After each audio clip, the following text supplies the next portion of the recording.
नमस्कार दोस्तों, मैं अंकित पांडे स्वागत करता हूं आप सभी को अपने इस यूट्यूब चैनल एक एजुकेशन पॉइंट पर। तो आप लोग कैसे हैं? आई होप कि आप लोग बहुत ही अच्छे होंगे। तो आज की इस क्लास में हम लेकर आए हैं आपके लिए क्लास 10th का आपका मैथ का जो आपका चैप्टर पहला यानी कि वास्तविक संख्या, उसका ऑब्जेक्टिव लेकर आए हैं। ठीक है, ऑब्जेक्टिव क्वेश्चन को लेकर आए हैं। तो आप इस वीडियो को शुरू से लेकर अंतिम तक देखते हैं तो आप इससे बहुत कुछ सीखने वाले हैं। ठीक है, तो आइए यहाँ पर करते हैं स्टार्ट वीडियो को। अगर यहाँ पर आप पहला अध्याय जो है वास्तविक संख्या, इसका अगर वीडियो नहीं देखे हैं तो हमारे चैनल एक एजुकेशन पॉइंट पर जाकर आप वहाँ से देख सकते हैं। उसका एक प्लेलिस्ट भी बना हुआ है। ठीक है, तो आप वहाँ से देख सकते हैं पूरा एक्सरसाइज और जितना भी आपका थ्योरी है उसमें आपको करवाए हैं। ठीक है, तो आइए यहाँ पर आज की क्लास को करते हैं शुरू। यहाँ पर आपका पहला क्वेश्चन है कि निम्न में कौन सी सबसे छोटी अभाज्य संख्या है। ठीक है, निम्न में कौन सी सबसे छोटी अभाज्य संख्या है और ये आपका क्वेश्चन बिहार बोर्ड एग्जाम में भी पूछा हुआ है। ठीक है, तो यहाँ पर ऑप्शन आपका है, यहाँ पर ऑप्शन ए में 4, ऑप्शन बी में है 2, ऑप्शन सी में है 5 और ऑप्शन डी में है 7। ठीक है, तो आंसर क्या हो जाएगा? तो सबसे छोटी अभाज्य संख्या अगर पूछे तो क्या हो जाएगा? तो 2 हो जाएगा, यानी कि ऑप्शन नंबर क्या हो जाएगा? ऑप्शन नंबर 20 का सही आंसर हो जाएगा 2। ठीक है, आइए अगला प्रश्न की ओर। अगर आपको आंसर आता होगा तो चैट सेक्शन में आंसर देते चलिएगा। ठीक है, आइए अगला प्रश्न की ओर। अगला आपका प्रश्न है यहाँ पर कि m पूर्णांक वाले सम संख्या का सूत्र क्या होता है। ठीक है, सम संख्या का यहाँ पर पूछ रहा है, सम संख्या का सूत्र क्या होता है। ऑप्शन ए में यहाँ पर क्या है, यहाँ पर देखिए, तो ऑप्शन ए में है आपका 2m प्लस 1, ऑप्शन बी में है 2m, ऑप्शन सी में है 4m प्लस 1 और ऑप्शन डी में इनमें से कोई नहीं। ठीक है, तो यहाँ पर आपसे क्या क्वेश्चन पूछ रहा है कि m पूर्णांक वाले सम संख्या का सूत्र। ठीक है, तो सम संख्या का सूत्र आपका 2m होता है। ठीक है, अगर यहीं पर आपका विषम संख्या का सूत्र रहेगा तो 2m प्लस 1 होता है। तो आंसर क्या हो जाएगा यहाँ पर आपका? तो ऑप्शन नंबर बी हो जाएगा, यानी कि 2m हो जाएगा। ठीक है, क्या हो जाएगा? Option number B answer 2m। आइए अगला प्रश्न की ओर। यहाँ पर देखिए वही क्वेश्चन है आपका, यहाँ पर सिर्फ विषम संख्या पूछा हुआ है, यानी कि यहाँ पर m पूर्णांक वाले, ठीक है, m पूर्णांक वाले विषम संख्या का सूत्र क्या होगा। ठीक है, तो अभी हम आपको बताएं कि यानी कि m पूर्णांक वाले सम संख्या का सूत्र आपका 2m होता है। ठीक है, और वहीं पर आपसे पूछे कि m पूर्णांक वाले विषम संख्या का सूत्र, तो 2m प्लस 1 होता है। ठीक है ना, तो इसमें से आपका कौन सा ऑप्शन हो जाएगा? तो यहाँ पर आपका पहला ऑप्शन है, यहाँ पर 2m प्लस 1 यहाँ पर दिखाई दे रहा है, तो आंसर हो जाएगा ऑप्शन नंबर ए। ठीक है, आई होप कि आपको समझ में आ रहा होगा। अगर वीडियो अच्छा लग रहा होगा तो वीडियो को लाइक और अपने दोस्तों के पास शेयर जरूर कर दीजिएगा। आइए अगला प्रश्न की ओर, और आंसर आता होगा तो आप आंसर भी देते चलिए। ठीक है, आइए अगला प्रश्न की ओर। अगला प्रश्न है यहाँ पर आपका 4 नंबर कि निम्न में कौन सा परमेय संख्या है। ठीक है, निम्न में कौन सा परमेय है। ऑप्शन ए में है यहाँ पर आपका पाई, ऑप्शन बी में है आपका √7, ऑप्शन सी में है √16/25 और ऑप्शन डी में है यहाँ पर 3√3/√2। ठीक है, तो यहाँ पर कौन सा हो जाएगा? यहाँ पर पर में पूछ रहा है। ठीक है, तो यहाँ पर आपका पाई क्या हो जाएगा? पर में हो जाएगा, √7 भी आपका पर में हो जाएगा। और यहाँ पर जो आप 16 नंबर, यहाँ पर सी नंबर जो देख रहे हैं ऑप्शन, ठीक है, √16/25, तो यहाँ पर देखिए √16/25 है। ठीक है, तो इससे बाहर आपका कुछ निकलेगा या नहीं? तो बिल्कुल निकलेगा। 16 से आपका 4 बाहर निकलेगा और 25 से 5 बाहर निकलेगा, यानी कि 4/5, और 4/5 आपका एक परमेय संख्या। ठीक है, और हमसे पूछ रहा था परमेय संख्या कौन सा है, तो परमेय संख्या कौन सा हो जाएगा? यहाँ पर ऑप्शन डी में भी देखिएगा तो ये आपका परमेय है। ठीक है ना, तो आंसर क्या हो जाएगा? तो ऑप्शन नंबर सी यहाँ पर आपका हो जाएगा सही आंसर। ठीक है, परमेय संख्या पूछ रहा था तो परमेय हो जाएगा आपका ऑप्शन नंबर सी। आइए अगला क्वेश्चन की ओर। अगला क्वेश्चन है यहाँ पर आपका, ठीक है, इस तरह का आपका क्वेश्चन अक्सर पूछा जाता है, तो ऐसा प्रश्न पर आप ध्यान जरूर दीजिएगा। 5वां नंबर क्वेश्चन है कि निम्न में कौन अलग है। ठीक है, अलग। ठीक है, तो यहाँ पर आपको देखना है, यहाँ पर ऑप्शन ए में है 3/5, ऑप्शन बी में है √16/4, ऑप्शन सी में है √2/5 और ऑप्शन डी में है 25/9। ठीक है, तो 5 का क्या हो जाएगा? यहाँ पर अलग पूछ रहा है। ठीक है, तो यहाँ पर गौर कीजिएगा, यहाँ पर आप ध्यान दीजिएगा, तो ये आपका परमेय संख्या। ठीक है, ये आपका परमेय संख्या है। बी भी आपका क्या है यहाँ पर? तो √16/4 है, तो इससे आपका बाहर 4 निकलेगा और यहाँ पर 4 से बाहर क्या निकलेगा? 2 निकलेगा, यानी कि 4/2। ये भी आपका परमेय संख्या है। ऑप्शन बी भी आपका परमेय हो गया। ऑप्शन सी यहाँ पर देखिए और ऑप्शन डी देखिए, तो डी आपका क्या है? तो एक परमेय संख्या, लेकिन यहाँ पर आपका जो ऑप्शन सी है, ठीक है, अलग ही आपका यही है, यानी कि √2/5 है, तो √2/5 आपका क्या होगा? तो यहाँ पर आपका क्या होगा? तो ये परमेय संख्या होगा। ठीक है, तो इसमें से अलग कौन सा हो जाएगा? तो option number C. I hope कि आप लोग समझ रहे होंगे। आइए अगला क्वेश्चन की ओर। अगला आपका यहाँ पर क्वेश्चन है 6 नंबर कि निम्नलिखित में निम्नलिखित में कौन अपरमेय संख्या, ठीक है, हमसे हमें अपरमेय संख्या पूछ रहा है। तो यहाँ पर देखिए ऑप्शन ए में है आपका √64/36। तो इससे तो आपका बाहर निकल जाएगा, यानी कि 64 से 8 निकलेगा बाहर और 36 से 6 बाहर निकलेगा। 8/6 आपका एक परमेय संख्या है। 81 है तो √81 से क्या बाहर निकलेगा, तो 9 निकलेगा, ये भी आपका परमेय संख्या है। ऑप्शन डी में है आपका √49/9। तो 49 से आपका 7 बाहर निकलेगा और 9 यानी कि 3 बाहर निकलेगा 9 से। तो ऑप्शन नंबर आपका सी हो जाएगा इसका सही आंसर, यानी कि परमेय संख्या पूछ रहा है तो √2.5 है, ठीक है। तो ये आपका क्या हो जाएगा, अपरमेय संख्या होगा, ठीक है। तो ऑप्शन नंबर क्या हो जाएगा, ऑप्शन नंबर सी इसका सही आंसर हो जाएगा। आइए अगला प्रश्न की ओर। अगला आपका 7 नंबर जो प्रश्न है, यहाँ पर देखिए आपका अगला 7 नंबर प्रश्न है कि यूक्लिड विभाजन, ठीक है, यूक्लिड विभाजन एल्गोरिथम दो धनात्मक पूर्णांकों के निम्न में किसे परिकलित करने का तकनीक है, ठीक है। यानी कि यूक्लिड विभाजन एल्गोरिथम की सहायता से हम लोग किससे क्या ज्ञात करते हैं, लसक ज्ञात करते हैं या मौसक ज्ञात करते हैं या भागफल ज्ञात करते हैं या शेषफल ज्ञात करते हैं, ठीक है ना। तो जो पिछला वीडियो हमारा देखे होंगे तो उनको पता होगा कि यूक्लिड विभाजन प्रमेयिका की सहायता से हम लोग क्या ज्ञात करते हैं, या पढ़े भी होंगे तो पता है कि उससे सहायता से हम लोग HCF ज्ञात करते हैं, यानी कि मौसक ज्ञात करते हैं, ठीक है ना। तो आंसर क्या हो जाएगा, ऑप्शन नंबर यहाँ पर ऑप्शन नंबर बी हो जाएगा इसका सही आंसर, मौसक, ठीक है ना। तो यूक्लिड विभाजन प्रमेयिका की सहायता से हम लोग HCF को ज्ञात करते हैं। अगर पिछला वीडियो नहीं देखे तो आप लोग जरूर देख लें, पहला चैप्टर का आपका जितना भी थ्योरी था और जितना भी आपका एक्सरसाइज है सभी को उसमें आपका करवा चुके हैं, ठीक है, पहला चैप्टर का। अगला यहाँ पर आपका 8 नंबर प्रश्न है। यहाँ पर आपका 8 नंबर प्रश्न है कि यहाँ पर देखिएगा इसको, ये आपका 8 नंबर क्वेश्चन है और यहाँ पर आपका क्वेश्चन स्टार्ट होता है कि 0.12111111 यहाँ पर 4 गो 1 फिर 2 डॉट डॉट डॉट ऐसे ही आपका रहेगा, ठीक है।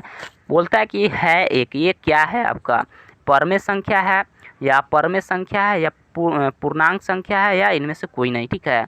तो अगर आपको ऐसा अगर मिलता है, ठीक है, अगर आपको ऐसा यहाँ पर रिपीट करते हुए मिलता है तो ये आपका क्या होता है, तो ये आपका अपरमेय संख्या होता है। ऑप्शन नंबर क्या हो जाएगा, ऑप्शन नंबर बी हो जाएगा इसका सही आंसर, ठीक है ना। आइए अगला प्रश्न की ओर। अगला आपका यहाँ पर प्रश्न है 9 नंबर, बहुत ही सिंपल सा प्रश्न है और आप लोग बता सकते हैं। यहाँ पर क्या करा कि एक यानी कि 1/√2 है, ये आपका 1/√2 क्या होता है, प्राकृतिक संख्या या परमेय संख्या या परमेय संख्या या इनमें से कोई नहीं, ठीक है। तो आपका रूट वाला जितना भी रहता है क्या होता है, आपका परमेय संख्या होता है, ठीक है। लेकिन उसमें भी ध्यान दीजिएगा कि सभी यहाँ पर जैसे 8 है, ठीक है, जैसे 8/64 लिख दिए, यानी कि यहाँ पर रख लें और भी कुछ रख लेते हैं यहाँ पर एग्जाम्पल, जैसे 64/49 रख लेते हैं, ठीक है। तो ये आपका परमेय है अपरमेय है, तो आप लोग इससे अगर बाहर निकलता है, ठीक है, पूरा पूरा यानी कि 8 का स्क्वायर आपका कितना हो जाएगा, यानी कि 64 से बाहर आपका क्या निकलेगा, तो 8 निकलेगा और 49 से 7 निकलेगा, ठीक है। तो 8/7, तो 8/7 आपका एक परमेय संख्या है, ठीक है। इस तरह का रहेगा तो आप लोग पहचान लीजिएगा। अब यहाँ पर इस प्रकार से रहे कि 1/√2 1/√3, तो ये सब आपका क्या है, तो ये सब आपका एक अपरमेय संख्या होता है। ऑप्शन नंबर कौन सा हो जाएगा, तो ऑप्शन नंबर यहाँ पर 9 का सी हो जाएगा, अपरमेय संख्या, ठीक है। अगर यहाँ पर रहता है कि 2 + √3, ठीक है, तो क्या है, तो ये आपका एक अपरमेय संख्या है यहाँ, ठीक है। इस तरह से प्रश्न को आप लोग आराम से बना सकते हैं और अक्सर आपका एग्जाम में पूछा जाता है, तो आप लोग ध्यान दीजिएगा। अगला प्रश्न है यहाँ पर आपका 10 नंबर की परमेय संख्या, ठीक है, परमेय संख्या P/Q का दशमलव प्रसार शांत होगा यदि Q का अभाज्य गुणनखंड निम्न रूप में होगा, ठीक है। यानी कि हमसे पूछ रहा है कि परमेय संख्या का दशमलव प्रसार शांत होगा। शांत होने के लिए दशमलव प्रसार हम क्या बताए थे, यानी हर में ये आपका क्या रहना चाहिए, 2 के पावर m, ठीक है, 2 के पावर m गुने 5 के पावर n का रूप का होना चाहिए, ठीक है। हर में क्या रहना चाहिए, गुणनखंड इसका, जैसे मान लीजिए 1/8 है, ठीक है, तो 1/8 है तो इसको आप यहाँ पर हर का फैक्टर करना रहता है, ठीक है, अंश का नहीं। तो यहाँ पर आपका हो जाएगा 2 × 2 × 2। तो अगर इसमें आपका 2 और 5 दोनों शामिल रहेगा तो भी आपका क्या होता है, तो यानी कि दशमलव प्रसार शांत होता है, या आपका सिर्फ 2 भी रहता है तो ही आपका दशमलव प्रसार शांत रहेगा, या 5 भी रहेगा तो आपका दशमलव प्रसार शांत रहता है, ठीक है। इसका आपका डिटेल में आपका क्वेश्चन करवाए हुए हैं, पिछला वीडियो नहीं देखें तो आप देख लीजिएगा, ठीक है, इसका पहला चैप्टर का। तो यहाँ पर हमें ऑब्जेक्टिव क्वेश्चन भी पूछ रहा है कि परमेय तथा यहाँ पर परमेय संख्या P/Q का दशमलव प्रसार शांत होगा यदि Q का अभाज्य गुणनखंड निम्नलिखित में रूप में से होगा। तो Q का यानी कि यहाँ पर अभाज्य गुणनखंड यानी कि p बटे q यानी कि हर का, ठीक है। हर किस रूप में रहना चाहिए, तो 2 के पावर m गुने 5 के पावर n के रूप में रहना चाहिए, तो ही आपका ये शांत दशमलव प्रसार होगा। तो आंसर आपका क्या हो जाएगा, तो यहाँ पर आंसर आपका ऑप्शन नंबर ए में ही दिया हुआ है, ऑप्शन नंबर ए इसका सही आंसर हो जाएगा, ठीक है। आइए अगला प्रश्न की ओर। अगला आपका यहाँ पर प्रश्न है, बहुत ही इंपॉर्टेंट प्रश्न है और ध्यान दीजिएगा। यहाँ पर है आपका 11 नंबर प्रश्न की पाई बटे 2, ठीक है, क्या है, ठीक है। अगर पाई अगर पूछता है तो पाई आपका एक अपवर्म्य संख्या, ठीक है। अगर पाई का मान आपसे पूछता है तो पाई का मान आपका 22/7 होता है या 3.14 होता है, ठीक है। तो पाई आपका क्या है, तो पाई आपका एक अपवर्म्य संख्या है, लेकिन पाई का मान पूछे तो आपका एक परम्य संख्या, ठीक है ना। तो इस बात को ध्यान रखिएगा। तो यहाँ पर आपका पाई बटे 2 पूछ रहा है यानी कि 90 डिग्री, ठीक है। 90 का मान क्या होगा, यानी कि पाई बटे 2, ठीक है। सिर्फ यहाँ पाई का मान रखेंगे, ठीक है, पाई से ही समझेंगे। तो पाई बटे 2 आपका क्या है, तो पाई बटे 2 आपका एक अपवर्म्य संख्या हो जाएगा, ऑप्शन नंबर बी, ठीक है। आइए अगला प्रश्न की ओर। अगला आपका प्रश्न है और बहुत ही इंपॉर्टेंट प्रश्न है, ध्यान दीजिएगा, ठीक है। क्या कहता है क्वेश्चन की दो धनात्मक पूर्णांक, ठीक है, दो धनात्मक पूर्णांक ए और बी, ठीक है, ए और बी दिए रहने पर ऐसा अद्वितीय पूर्णांक q तथा r विद्यमान हो कि a बराबर बी क्यू प्लस आर हो तो r का मान होगा, ठीक है। ये आपका क्या है, तो यूक्लिड विभाजन प्रमेय का दिया हुआ है, ठीक है। a बराबर बी क्यू प्लस आर होता है, आप लोग जानते भी हैं, पढ़ाए भी हैं, आपको पढ़ाए हैं। और पूछ रहे हैं यहाँ पर कि r का मान क्या रहना चाहिए, ठीक है ना। यहाँ पर r विद्यमान हो तो a बराबर बी क्यू प्लस आर हो तो r का मान क्या रहना चाहिए, r का मान कहाँ से कहाँ तक सीमित रहेगा। ऑप्शन ए में दिया है यहाँ पर आपका, यानी कि r का मान यानी कि 0 से बड़ा या बराबर और b से छोटा या बराबर होगा, ठीक है ना। तो ये है ऑप्शन बी में, यहाँ पर आपका 0, यहाँ पर r ग्रेटर देन हो जाएगा 0 से और छोटा हो जाएगा या बराबर हो जाएगा b से। फिर ऑप्शन सी में है 0 यानी कि r का मान 0 से बड़ा या बराबर होगा और b से छोटा होगा, ऑप्शन डी में इनमें से कोई नहीं, ठीक है ना। तो इसमें से आपको यहाँ पर देखना है और यहाँ पर आंसर को यहाँ पर आपको टिक करना है, ठीक है। और ऐसा आपका प्रश्न पूछा जाता है तो बहुत इंपॉर्टेंट है, ठीक है, याद रखिएगा। तो यहाँ पर हमें पूछ रहा है कि इसमें से आपका r का मान क्या रहना चाहिए, ठीक है। तो यहाँ पर आपका पहला ऑप्शन है कि r का मान 0 से बड़ा या बराबर होगा और b से छोटा या बराबर होगा, ठीक है। तो पहला आपका आंसर नहीं होगा, ठीक है। तो यहाँ पर क्या हो जाएगा, तो आंसर आपका ऑप्शन नंबर सी होगा, ठीक है। क्या होगा आपका आंसर, तो यहाँ पर r का जो मान होना चाहिए 0 से बड़ा या बराबर और b से हमेशा छोटा होता है, ठीक है ना। और ये सब आप अगर थ्योरी में देखेंगे हमारा यहाँ पर वीडियो, तो उसमें आपको समझ में आया होगा, पूरा डिटेल में बताए हुए हैं, ठीक है। तो पहला चैप्टर नहीं देखे हैं पूरा तो आप देख सकते हैं पीछे जाकर। तो आंसर क्या हो जाएगा इसका, तो आंसर हो जाएगा option number C, option number C हो जाएगा, यानी कि 0 से बड़ा या बराबर होगा r का मान और b से छोटा होगा। आइए अगला प्रश्न की ओर। अगला जो आपका प्रश्न है बहुत इंपॉर्टेंट प्रश्न है, अक्सर एग्जाम में पूछा जाता है। क्या है क्वेश्चन, देखते हैं यहाँ पर। चलिए यहाँ पर देखते हैं क्वेश्चन आपका यहाँ पर यही है कि वास्तविक संख्या, यहाँ पर क्वेश्चन को हम यहाँ पर लिख देते हैं, अच्छे तरीके से दिखाई नहीं दे रहा है। यहाँ पर क्वेश्चन आपका है कि वास्तविक संख्या 0.54 पर यानी कि 54 पर रैंकिंग है, ठीक है। यहाँ पर अच्छे से तरीके से लिख लेते हैं, 0.54 पर क्या है, तो रैंकिंग है और इसको बोल रहा है कि p बटे क्यू के रूप में लिखिए, ठीक है। p बटे क्यू के रूप में लिखने पर प्राप्त संख्या होगा, ठीक है। इसको हमें p बटे क्यू के रूप में लिखना है। तो यहाँ पर आपका ऑब्जेक्टिव में आता है, तो आपके इसके लिए शॉर्ट ट्रिक भी बताया, क्या बताए हैं, अगर 0 पॉइंट के बाद आपका यानी कि 1 पर रैंकिंग रहेगा तो वहाँ पर आपका ऊपर में 1 रहेगा, जो आपका संख्या जिस पर रैंकिंग रहेगा उसको ऊपर लिखेंगे और जितना संख्या पर रहेगा उसको उतना ही 9 लिखेंगे, ठीक है। तो यहाँ पर आपका 0.54 पर रैंकिंग है, तो यहाँ पर जितना पर रैंकिंग है उसको आप ऊपर लिख लीजिए, ठीक है, जितना संख्या पर है, और बटा, और जितना पर रैंकिंग था उसको ऊपर लिख लिए और जितना संख्या पर रैंकिंग है उतना बटा के नीचे 9 लिखेंगे, ठीक है ना। तो यहाँ पर 54 बट्टे कितना हो जाएगा, 99 हो जाएगा। फिर से देखिएगा, यही आपका क्वेश्चन है, ठीक है ना। 0 पॉइंट इतना पर रैंकिंग, तो ऊपर लिखेंगे 54 और बटा 99, इसको काटिए, ठीक है ना। तो यहाँ पर आपका कितना बार में कट जाएगा, तो यहाँ पर इसको काट दीजिए। तो यहाँ पर आपका 3 से काटिए, यहाँ पर हो जाएगा 3 का 3 और फिर यहाँ पर बच जाएगा, यहाँ पर आपका बच गया 3 और 3 अठे 24, 18 बार में। फिर ये आपका 33 यहाँ यानी कि 3 3 आई 9, ठीक है ना, 33 बार में। फिर यहाँ से इसको काटिए तो यहाँ आपका 3 से कटेगा, 3 छक 18 और यहाँ पर 11 बार में, यानी कि आंसर क्या आ जाएगा आपका 6/11 आ जाएगा, इसको काटिएगा तो ठीक है। तो आंसर आपका ऑप्शन नंबर बी हो जाएगा, यहाँ पर दिया हुआ है 6/11, ठीक है ना। तो यहाँ पर आप आराम से यहाँ पर ऐसा क्वेश्चन को बना सकते हैं। तो आंसर क्या आ जाएगा ऑप्शन नंबर बी। आइए अगला प्रश्न की ओर।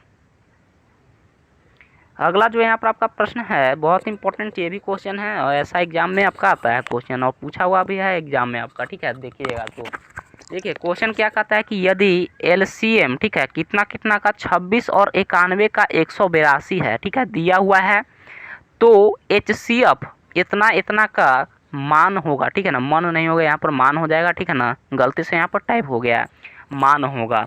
हमें यहाँ पर क्या दिया हुआ है, तो यहाँ पर हमें एलसीएम दिया हुआ है 26 और 91 का 182 और एचसीएफ पूछ रहा है।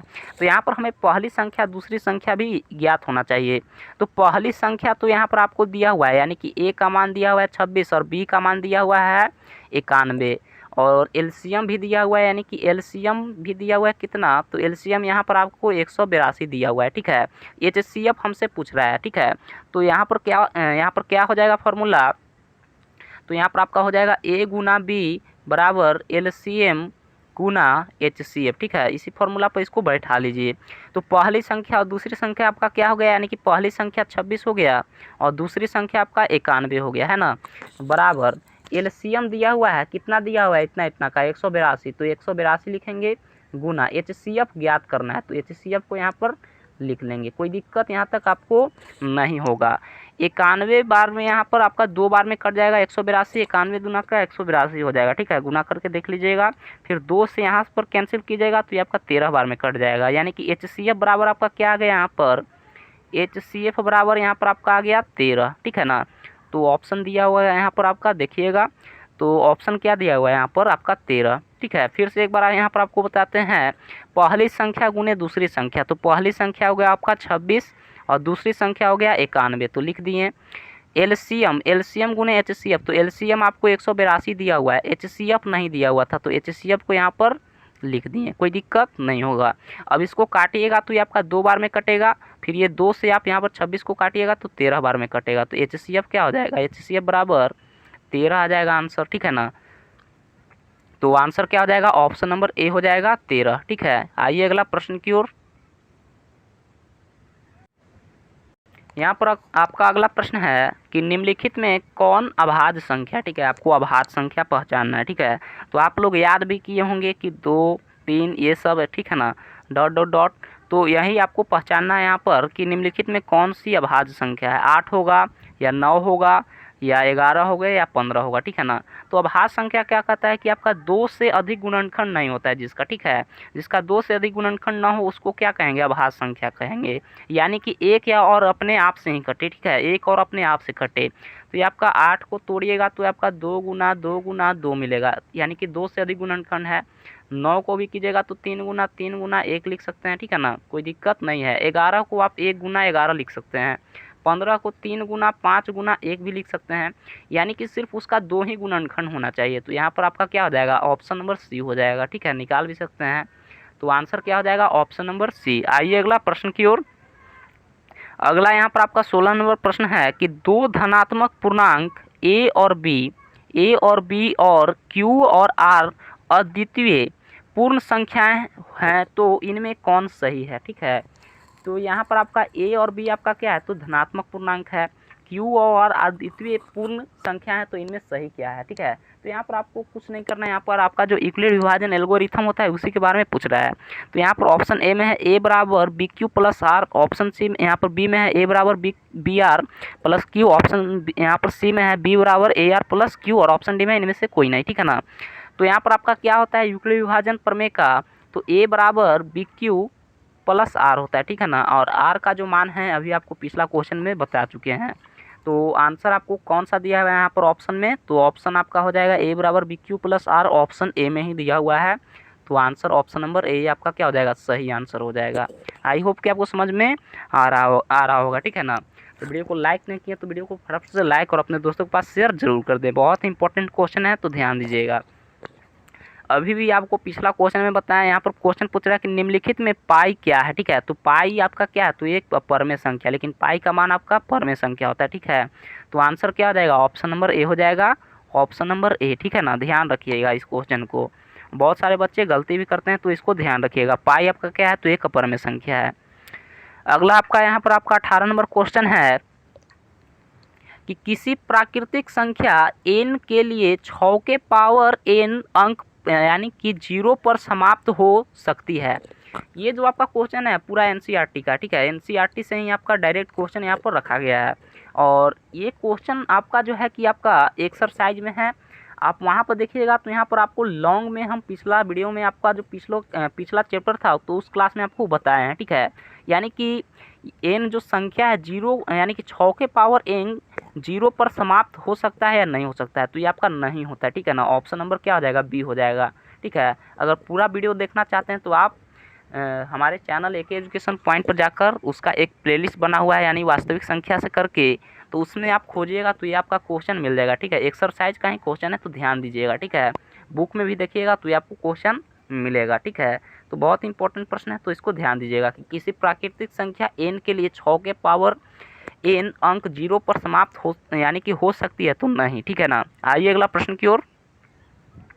अगला जो आपका प्रश्न है कि दो संख्याओं का मस 25 है और लस जो है आपका 50 है, तो संख्याओं का गुणनफल होगा। कुछ नहीं करना है इसमें आपको, सिर्फ यानी कि दो संख्याओं का गुणनफल, ठीक है ना। लसा मसा आपको दिया हुआ है, तो यहाँ पर आपका दो संख्याओं का गुणनफल a गुना b बराबर क्या होता है, एलसीएम गुना HCF। तो यहाँ पर आप ज्ञात कर दीजिए, तो आपका सिर्फ यहाँ पर गुना करना है 25 में, यहाँ पर आपको कुछ नहीं करना है। यहाँ पर 25 में कितना से गुना कर दीजिएगा, तो 50 में गुना कर दीजिएगा। यानी कि दो संख्याओं का गुणनफल आपको दिया हुआ है, तो पहली संख्या ए हो जाएगा, दूसरी संख्या बी हो जाएगा। तो ए गुना बी बराबर आपका एलसीएम गुना एचसीएफ होता है, तो 25 गुना 50 हो गया, इसको गुना कीजिए, ठीक है। तो 25 पचे 125 हो जाएगा, और यहाँ पर एक जीरो लगा देंगे, यानी कि 1250 आएगा इसका आंसर। आंसर कौन सा दिया हुआ है, तो ऑप्शन बी में दिया हुआ है इसका आंसर, ठीक है। आंसर हो जाएगा ऑप्शन नंबर बी।